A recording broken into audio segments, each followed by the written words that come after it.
Hey folks, welcome back to Santa Cruz County's #1 pre-recorded Google Slides broadcast. And this one's a return to form, a return to old style, just some real nerd shit. I'm even going to have to break it into a two-parter to keep the size manageable, because I know no one's going to listen to like an hour-long one of these things. And whoever knew I'd have so much to say about Tocharian, which is what? What's that? Well, Tocharian is a language, or a group of languages, that is spoken in the Tarim Basin, which is in modern-day Xinjiang in China and Central Asia. Tocharian comes in A and B flavors, which is going to be important to know for later, but you can forget it for right now. And it is the easternmost Indo-European language, meaning that it's distantly related to Latin and Greek and all those. Who spoke it is a great question. Nobody really knows. The name of the language, Tocharian, is actually just a guess, mostly on the basis of the fact that there were some people called the Tochariwho in Central Asia. It is a real ethnonym, but we now know what the namers of this language did not, that the real Tochari spoke Bactrian, which is a totally different language. So whoever wrote Tocharian, they probably didn't call themselves Tochariwho or anything like that. Nonetheless, whoever they were, they have almost certainly been in Central Asia for a long time. The borrowings which the language has taken over from neighboring languages date it pretty early in its location in the Tarim Basin, and Chinese sources suggest, depending on whether you think that they are actually referring to the Tocharians, at least some date in the 1st millennium BCE, so it's been there for a long time. Now all this has to be kind of reconstructed because Tocharian documents don't show up until quite late. And that's because this language was basically discovered through archaeological explorations in Central Asia in the early 20th century. So this is a language that nobody even knew existed until the early 20th century, and we didn't really get a clear outline of how the language worked until the 1930s. Even, which is some 20 years after the documents had been discovered. Some real kind of Indiana Jones stuff going on in the backstory there, but that's not really what I want to talk about today.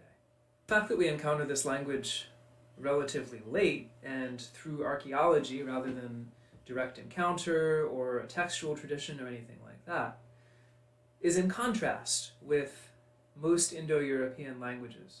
Your Greeks, your Latins, your Celtics, your Germans, your whatever. And if I could just take a minute to explain a bit more about those, a little bit of history. In the late 18th century, people started to notice that Greek and Sanskrit were a lot alike. People were becoming acquainted with Sanskrit for the first time in Europe and setting it side by side with Greek, and they saw that you could actually, using some pretty simple rules, just convert words from one language into the other language, and vice versa, just some phonetic changes. Moreover, they have parallel and extremely complicated verb systems that are so complicated and so parallel that it would be astonishing if that had happened just by coincidence. And there's this third language, Avestan, which is a distant relative of modern Persian, which also looks quite similar in terms of lexical parallels and in terms of these massively complicated verb paradigms. It's represented on this comparison chart by modern Persian, which is just, the only thing I could find a good chart of. Now, this is weird, right? Because there is a long way between Greece and India. So how these languages get to be so similar? And what's that? Latin fits in the same category as well, and German and English as it happens, and Irish and Russian and Lithuanian and all of those. They all have vocabularies that you can produce from the vocabulary of Greek or Sanskrit using a few simple tricks. Well, now it's getting really strange, and it seems like there's a phenomenon that's got to be explained somehow. And the theory rapidly kind of congeals or comes together of a language family. A language family in which all members are descended from a parent language, which we now call Proto-Indo-European, and there are various kind of discrete branchings in the tree. So, for instance, English, German, and Gothic all descend from the Germanic branch of the tree, and Avestan, Middle Persian, Modern Persian, Sogdian, all of those languages descend from the Indo-Iranian branch of the tree. So the model has a root and it has branches. And you can use the branches to reconstruct the root. You can figure out what the parent language, what Proto-Indo-European must have looked like on the basis of the various what are called reflexes, matching words that show up in the daughter languages. You do that basically by figuring out a series of conversion rules by which the parent language turns into one of the daughter languages or another. And this is a program of research that is clear in its ambitions and in its methodology and in its expectations for accuracy. And it is pretty much complete by the beginning of the 20th century. There are a few more pieces that are to be added in the picture in the early 20th century, but it's basically done by 1900. And this program is often called Brugmanian, named after this guy. And the research results that come out of it are called kind of the Brugmanian synthesis. In this view of the Indo-European language tree, Greek, Sanskrit, and to a lesser extent Avestan are the most important for reconstructing the vocabulary, but especially the grammar. They're also kind of regarded implicitly as the oldest languages in the family, and that's because they're the most complex by a good distance of all the Indo-European languages, grammatically speaking. The underlying assumption here is that complexity is never gained, just lost. So you start out with this huge amount of complexity at the beginning, and then some languages degenerate and lose that complexity, but other languages keep it. Needless to say, there's kind of a deeply perverse relationship to classics involved here. Right? This kind of idealization of linguistic complexity is a sign of brilliance of thought and of antiquity, which classics has always kind of cultivated vis-a-vis the modern vernacular languages, is also, I think, underlying the way that the Brugmanian synthesis, early Indo-European research, tends to privilege these three very complex ancient Indo-European languages over others like Latin or Celtic or even German, for instance, which are a good deal simpler. But as often happens with scientific paradigms, this one had to shift because it turns out that they forgot a couple of things, or in fact had not yet discovered a couple of very important things. Whole language families, as it turns out. The first one to be recovered is Hittite, which belongs to the Anatolian family of languages, part of the Indo-European superfamily, and which I'm not going to talk about here too much because it really deserves its own lecture. Suffice it to say, the Hittite documents were recovered in modern-day Turkey. They were written in cuneiform, so it took a certain amount of time for people to decipher it, but once they did decipher it, they realized that the patterns of verb endings and noun endings and such in Hittite made it clearly an Indo-European language. And because it was attested in cuneiform documents from the 2nd millennium BCE, it was by far the oldest attested Indo-European language of which anyone had evidence. Now, Tocharian then comes a little bit later. And like I said before, it's also an archaeological discovery. This one comes out of documents discovered in the ruins of Turfan in the Tarim Basin and the surrounding areas. I've mentioned this area in previous lectures because a lot of interesting material comes out of it. It's this kind of giant desert freeze dryer for paper scraps, so documents that would decompose elsewhere tend to survive in Turfan or in the Tarim Basin. So this is also, for instance, the area where a lot of the documents I talked about in the slideshow on Manichaeanism came from. Now this one was actually easier to decipher because the script was quite familiar. It's a variant of the Brahmi script, which was in widespread use in the Indian subcontinent and beyond to write a variety of languages, most of them Indic in origin, but also Tibetan, for instance, is written in a version of the script. So people knew what the letters should sound like, and they were therefore pretty quick in figuring out that this also had to be an Indo-European language, for reasons of lexicon, for reasons of, well, word endings to a lesser extent, because Tocharian is a super weird Indo-European language from the perspective of what people thought an Indo-European language should look like on the basis of the Brugmann synthesis. Tocharian does not have a complicated verb system. It's got basically 2 verb stems, a fairly limited number of moods. It has 2 genders for the nouns rather than the 3 which are expected for Indo-European language. And it has this bizarre case system, which has basically 3 cases that look like Indo-European cases, and then between 6 and 7, which are built by sticking a preposition on the end of one of the normal cases. So here we have none of that vaunted classical complexity of which the Brugmannian synthesis was so proud, and the same is largely true of Hittite.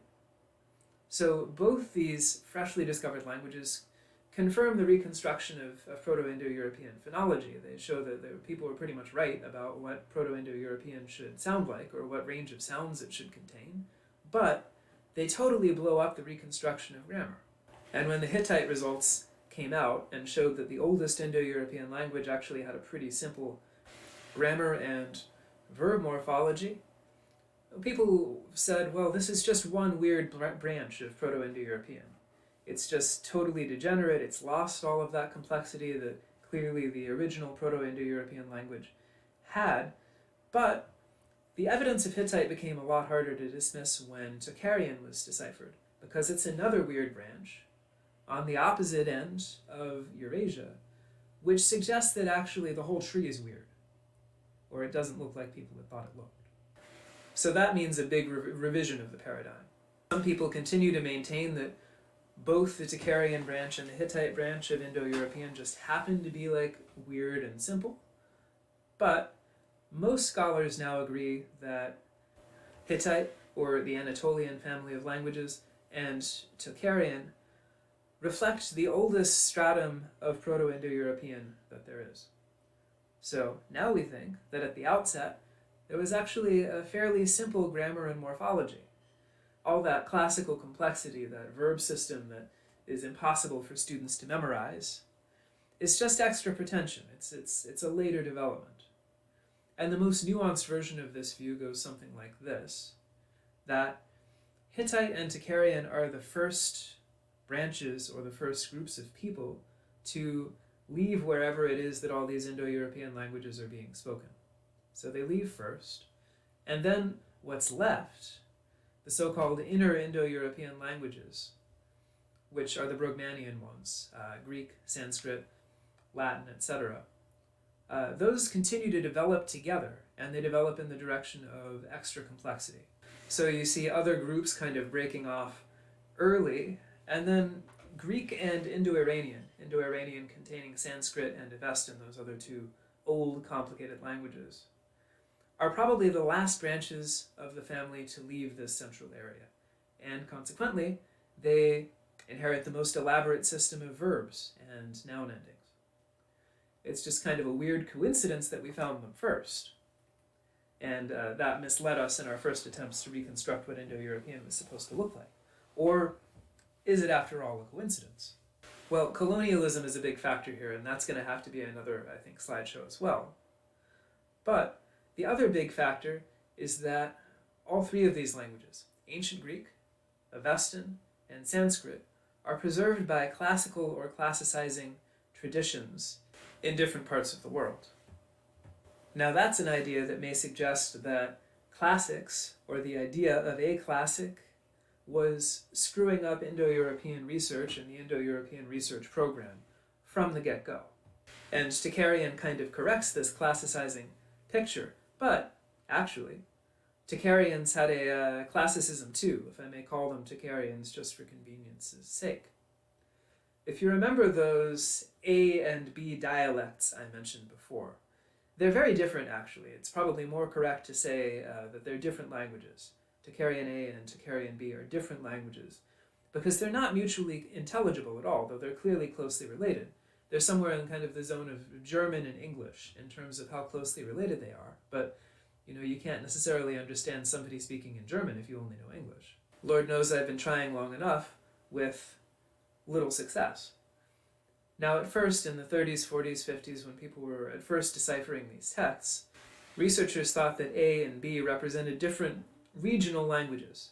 They thought that Tocharian A was spoken in the west of the Tarim Basin, and that Tocharian B was spoken in the east of that region. But evidence and further study suggests that the difference between them is actually a difference of time and register. And Tocharian A turns out to be the older language. This is dating on the basis of internal evidence. It's somewhat complicated, but basically, all the language in both Tocharian A and Tocharian B is Buddhist. But the languages use very different sets of terms for basic Buddhist concepts like Dharma or Samsara or any of those things. The Buddhist terminology in Tocharian A seems to have gotten there via Middle Iranian. So the Buddhist vocabulary of Middle Iranian languages has reflections in the Buddhist vocabulary of Tocharian A. That means that the speakers of Tocharian A were getting evangelized and taught these basic Buddhist concepts by their neighbors in Central Asia, people speaking kind of like Scythian languages. Tocharian B, by contrast, when we look at its Buddhist terminology, that seems to come directly from Sanskrit. Now, Sanskrit is one of the languages of Buddhism in India. And that's a longer way to go, or a longer way to fetch a missionary from to teach you these concepts, and probably you're only going to go to the trouble if you're already Buddhist, if you've already been converted. So what that suggests is that the vocabulary of Tocharian A, which shows that they were evangelized by neighboring peoples, records an older contact with Buddhism, and that means that Tocharian A is an older language. Aside from that, it's also got like much nicer and more regular spelling by comparison with Tocharian B, which is all over the place. And that difference kind of makes sense, given that Tocharian B is used for graffiti, is used for inscriptions, is used for letters, bureaucratic documents, whereas Tocharian A is a pure book language. It's only used in books. Tocharian B is used in books too, but one of the purposes to which it is put in books is to provide an interpretation or a gloss of a text that's written in Tocharian A. And that indicates that whoever was reading that text didn't necessarily know Tocharian A all that well. Tocharian B was the language with which they are most familiar. Probably their spoken language, in fact. While Tocharian A obviously needs to be interpreted for some Tocharian speakers, indicating that it may be a dead language, in fact, or a language that's used exclusively for liturgical functions in Buddhist monasteries, or for sacred texts that are being copied in monasteries. Now, it does seem like it was eventually supplanted in that role by Linear B in, let's say, the 9th or the 10th centuries CE, which, in turn, speakers of Uyghur, a Turkic language, treated as their liturgical language. So you see glosses on Linear B texts that are in Uyghur. There's this kind of linguistic treadmill at work. And Uyghurs, you may know, as the people who are actually still living in the Tarim Basin, unless China has finished doing its ethnic cleansing by the time you're watching this. So what all that points to is that the preservation of Tocharian A texts by Tocharian B speakers for use as sacred texts is a form of classicism. Even among the Tocharians, you've got this classicism problem. Now, if we're talking about the preservation of dead languages, and as a classicist, that's basically all that I talk about, we're talking about a written phenomenon. We're talking about a phenomenon of literacy. And the written tradition in any given language always starts somewhere, for some reason. There's always a moment where things start getting written down. And at that moment, you can ask why. Why are you suddenly writing these things down when you didn't bother to write them down before? And that's a question that I'd really like to know the answer to with respect to Tocharian A, because this is where it kind of gets interesting for me. The earliest documents in Tocharian A probably date from around 500 CE. And that makes this language, as a written language, part of a kind of a bumper crop of new writing systems that show up in late antiquity. I'm talking about Syriac, I'm talking about Coptic in Egypt, Middle Persian or Pahlavi in Central Asia, Ge'ez in modern Ethiopia, Arabic, Glagolithic and Old Church Slavonic in the Slavic-speaking areas, Gothic, Tibetan, Devanagari, which is a new script used to write down the Vedas in India at this point in time, Sogdian, which is one of those Middle Iranian languages I was talking about, spoken kind of next door to Tocharia, Uyghur, this Turkic language. A huge number of written traditions get started in this period. So it says starting in the 3rd century CE and going on through like the 6th century CE. You get just a dozen or more new writing systems, new written languages appearing. And not just like in the Roman world or something, but all over Eurasia, as you can see from the map in front of you. So the question for me is, why are all these groups of people choosing to put their languages down in writing for the first time at about this time? There are a bunch of kind of hypotheses that people offer about this. You can say it's secondary writing under the influence of neighboring written traditions, which, yeah, like obviously, but why wait until the 3rd century to start writing things down? It's not like the Tocharians weren't living right next door to the Chinese for like a millennium before that. The function of writing in the spread of religions, especially the kind of scriptural religions of Buddhism and Christianity, and eventually Islam as well, I think is an important piece of the puzzle. But it's not the whole piece of the puzzle because it doesn't really explain the synchronicity of this writing boom, especially given that you'd had Jesus people running around for a few hundred years prior to the 3rd century without necessarily sparking a writing revolution, and Buddhism is a lot older than that even. So this synchronicity is for me the real riddle, and as you might have noticed, it's kind of a topic that a lot of these talks orbit around. Well, if you're still here, thanks for sticking around so long, and as a reward, I think you deserve a taste of that sweet literature. Like I said, Tocharian literature is mostly Buddhist religious texts, and it is mostly translations from Sanskrit, or from Chinese, or from an Iranian language, but there's a little bit of original stuff too, and maybe you will like it. Since we're talking about dead languages anyway, how about a little poem about death? And here it arise Shrikalnine, Chisan Takcha Ma Praskau. O death, I fear absolutely nothing more than you. Pontas Shrikele, Kanish Sheshketani Praskau. Everyone's gotta die. How come I'm the only one who is afraid of you? Sarai ni Palsko, Chisa Praskau, Pon Prakenye. Here's what I'm thinking. I'm afraid of you all the time. Twenge Kelatar Nyapish Warnyai Ryendane. Because you're gonna carry me through all the hells, starting with Abiti. And that's just one of those nasty Buddhist hells. There's a bit of a taster from the exiguous remains of original literature in Tocharian, and that's Tocharian B, by the way.